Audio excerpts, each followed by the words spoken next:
उन्होंने साथ ही बयान दे दिया कि जो नोटिस की वायलेशन जो इशू हुए हैं वो विड्रॉ करें।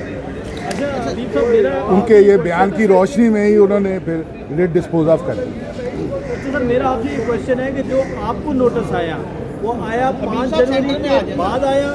या 5 जनवरी से पहले? 5 जनवरी से अदालत में ये इलेक्शन कमीशन कह रहा है कि देखिए 5 जनवरी को हमने वापस ले। देखिए, इलेक्शन कमीशन के हम शुक्रगुजार हैं कि उन्होंने आज वो छुपा हुआ पोशीदा नोटिस जो है, वो पोशीदा ख़त वो सामने आ गया है, वरना इतने दिन से शोर मचा हुआ है और हमें उस ख़त का नहीं पता था। तो आज जब जनाब आतिफ अमीन साहब ने और जनाब मियाँ दाऊद साहब ने जब अदालत के सामने ये आर्ग्यू किया कि ये जो हमारी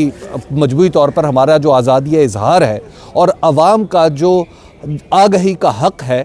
उसके ऊपर जद पड़ती है, और ख़ास तौर पर इलेक्शन से पहले, तो जज साहब के सामने मैंने भी अर्ज़ किया कि जनाब जब इब्तदा में ये कोड ऑफ कंडक्ट आया था तो हम सब इसको यही समझे थे कि ये एक दिन के लिए है, लेकिन उसके बाद फिर इलेक्शन कमीशन ने ही एक पैमरा को हदायत की कि आज इसके कोड ऑफ कंडक्ट के सेक्शन 12 या पैरा 12 के मुताबिक उन चैनलों के ख़िलाफ़ कार्रवाई की जाए जिन्होंने पोल्स चलाए थे, और मेरा चैनल भी उनमें शामिल था और भी चंद चैनल शामिल थे। तो बिलखुसूस मुझे उसके बाद फिर मैं बाहर था, शहर से बाहर था, तो फिर जब मैं शहर में आया तो जनाब आतिफ अमीन साहब और मुझसे पहले मियाँ दाऊद साहब ने ये रिट जो थी वो फ़ाइल कर दी थी, फिर हमारी रिट भी जनाब आतिफ अमीन साहब ने फ़ाइल की, और अल्लाह का शुक्र है कि बहुत तेज़ी से ये फ़ैसला हुआ, बहुत जल्दी फ़ैसला हुआ कि आज ही इसकी कम से कम मेरे केस की हद तक पहली और मियाँ साहब आपकी दूसरी, और यानी सिर्फ 2 तारीख़ों में ये फ़ैसला हो गया और इलेक्शन कमीशन ने अपने उस कोड ऑफ कंडक्ट की उस शिक के पैमरा पर लागू होने या सर्विस पर लागू होने को विड्रॉ कर लिया। तो मैं समझता हूँ कि ये पाकिस्तान के सहाफ़ियों की और पाकिस्तान के अब सब खुल के सर्विस क्यों जी खुल के सर्वे कर सकते हैं। पाकिस्तान की इस वजाहत के बाद पाकिस्तान का मीडिया बिल्कुल आज़ाद है, वो पोलिंग डे से कबल हर तरह की अपनी सहाफ़ती जिम्मेदारियां अदा कर सकता है, हलकों के मसाइल की निशानदेही कर सकता है, सर्वे कर सकता है, सर्वेज जो है वो कर सकता है, सर्वेज करना और उन सर्वेज के दौरान हलकों के मसाइल की निशानदेही करना, वोटर से उनकी राय पूछना, ये मीडिया का हक है और ये हक आइन ने उसको दिया है। ECP समेत पाकिस्तान का कोई अदारा आइन से मुतसादम मीडिया के ऊपर किसी किस्म की कोई कदगन नहीं लगा सकता। इलेक्शन कमीशन के इस आज की स्टेटमेंट के बाद जो भी नोटिफिकेशन पैमरा ने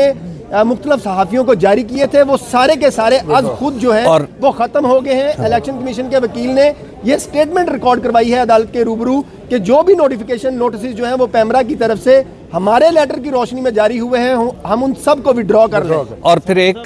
जी बता दें, सब जानना चाह रहे हैं क्या 8 फरवरी को इलेक्शन होने जा रहे हैं?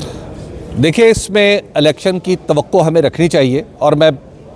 वाज़े तौर पे अर्ज़ कर दूं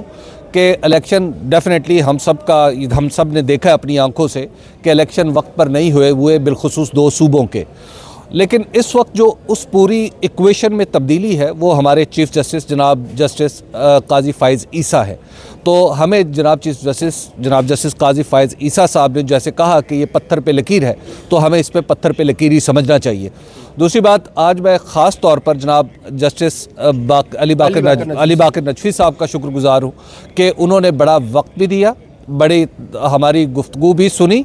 और उसके साथ फिर फौरी तौर पर और बड़े तहम्मुल से उन्होंने इलेक्शन कमीशन को भी बुलाया, और जिसका नतीजा आज हम सब देख रहे हैं कि आज़ादी इज़हार के रास्ते में जो ये रुकावट आई थी उसको आज अली बाकर नजफ़ी साहब ने और हमारे आतिफ अमीन साहब और मियाँ दाऊद साहब ने इन्होंने दूर किया। बहुत शुक्रिया। 5 जनवरी से पहले आपको वो पैमरा का नोटिस आया या बाद में? अगर बाद में आया तो ये किसकी बदनीयती है? आप नहीं, पहले। देखिए, बात यह है कि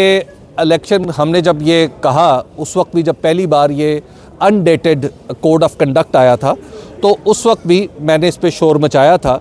टेलीविज़न पे और दीगर प्लेटफॉर्म्स के ऊपर, लेकिन उसके बाद इलेक्शन कमीशन ने ही एक पैमरा को कहा कि इसका मतलब वो है कि आप सर्वे नहीं कर सकते, और इसी की बुनियाद पे वो नोटिस हमें भेजा गया। लेकिन अब वो नोटिस विड्रॉ कर लिया गया है। मैं डेट्स के केस में नहीं पढ़ना चाहता ठीक है, अब मसला ये है कि वो अगर वो पोशीदा था तो चलिए अब सामने आ गया। मेरा ख्याल है कि ये भी बहुत काफ़ी है फ़िलहाल पाकिस्तान के माहौल में। बहुत शुक्रिया आपका।